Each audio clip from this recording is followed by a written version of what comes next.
OTAN, agora é a OTAN. A gente só fala de ameaça de tarifa do Brasil, tem mais uma. E essa é grande também.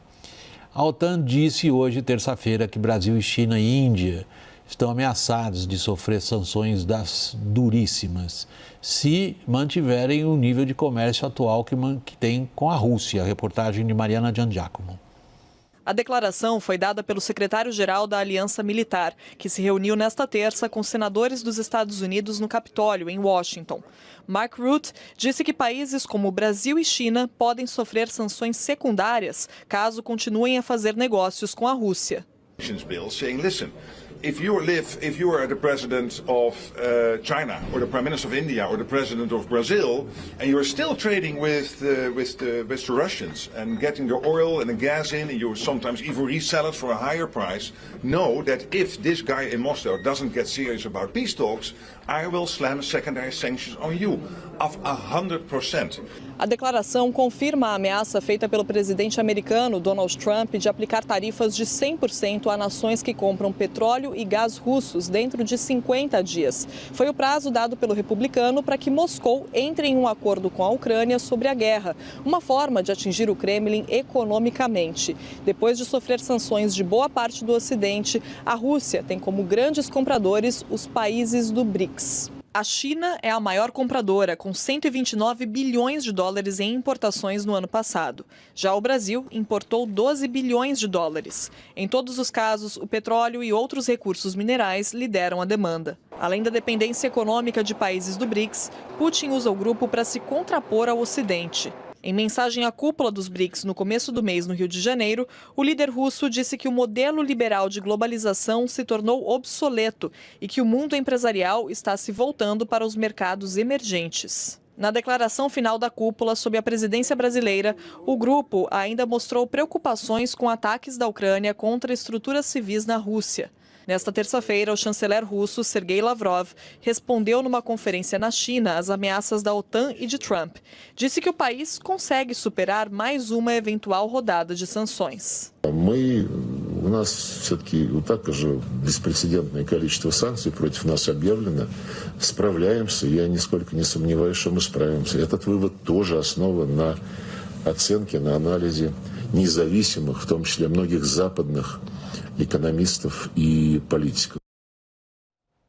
Rubens, se amplia o cenário perigoso para o Brasil em função agora da geopolítica? Eu acho que sim, mas eu teria certa cautela em relação a essa medida anunciada pelo Trump, porque é difícil a gente imaginar que ele coloque 100% de tarifa sobre a Índia e sobre a China, e com essas tarifas aqui no Brasil de 50%, se isso for mantido, né? Então, eu não sei, talvez seja uma ameaça para forçar o fim da guerra. Eu acho que dificilmente isso seria implementado, mas, de qualquer maneira, é mais um desafio para o Brasil, né?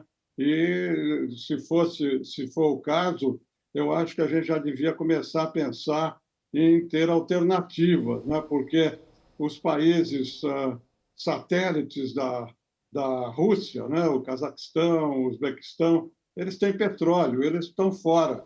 A gente vai ter que reorientar, se a gente quiser continuar a importar o petróleo dessa região, a gente vai ter que reorientar as compras para esses outros países. Eu acho que aí, no nosso caso, daria, porque a quantidade da China, da Índia, é muito maior do que a quantidade que o Brasil importa. Eu acho que daria para a gente não ser afetado por essa tarifa comprando de países ali da região que não estão submetidos a essas tarifas. Uma questão, Lourival, é o comércio. Que tipo de comércio que o Brasil mantém? Tem sido oportunista, como China e Índia também têm sido oportunistas. Isso acontece em qualquer conflito internacional. Um grupo acaba achando ali uma oportunidade. Opa, isso aí está... Agora, há um outro aspecto que é a evidente intenção dos Estados Unidos de conter como puder a China, sobretudo no setor de defesa na América do Sul. Há um empenho dos americanos em relação, por exemplo, a Paraguai e a Argentina, em trazê-los de alguma forma para a órbita da venda de hardware americano. E o Brasil sofrendo uma grande ofensiva de charme da China, sobretudo em relação ao exército, oferecendo um tipo de armamento hardware de novo. O Brasil tem vontade de possuir e que sente dificuldades. Este quadro para nós, agora com a ameaça de sanções, se complica.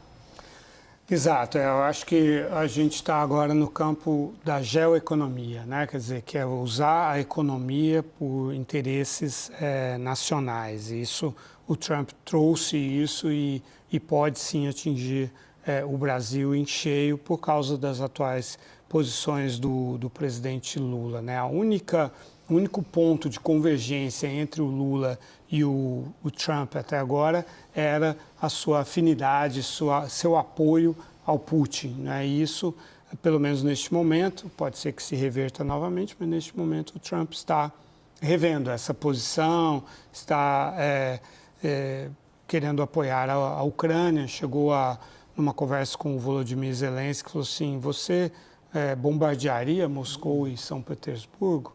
E o Zelensky: sim, claro, se eu tiver as armas eu bombardeio. Aí o Financial Times disse que era um contexto em que ele estaria incentivando o Trump a fazer essa ameaça, o Putin, o Zelensky a fazer essa ameaça para obter esse cessar-fogo e tal. Casa Branca disse que não, que era só uma pergunta. Mas bom, pode ser uma pergunta do tipo: se você fizer isso, eu não vou te dar as armas e tal.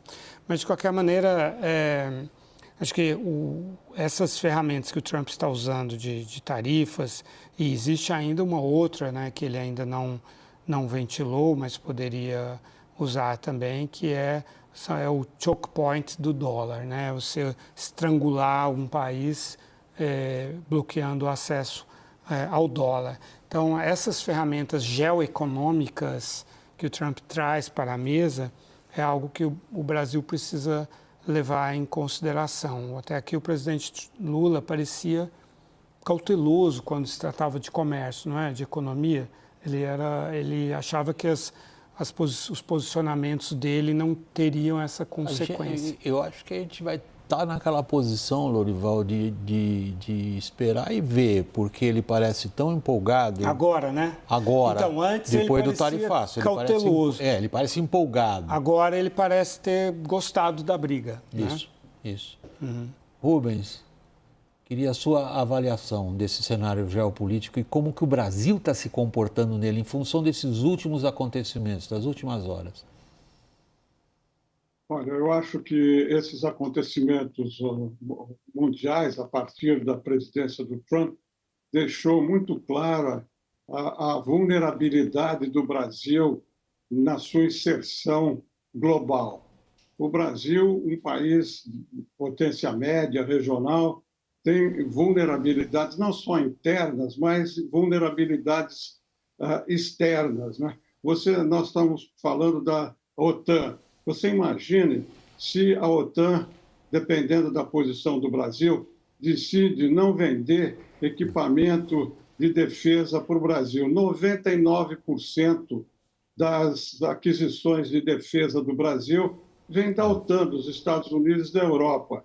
Então, essa situação que está se desenvolvendo coloca o Brasil numa posição muito delicada, no atraso da tecnologia, nessa questão que o Trump levantou agora, né, de desmatamento da Amazônia, na questão mesmo da própria saúde, né, com a saída dos Estados Unidos da Organização Mundial da Saúde, deixou vulnerável os países em desenvolvimento. Enfim, tem uma série de vulnerabilidades que afetam a nossa atuação. Até aqui a gente conseguiu levar, a empurrar com a barriga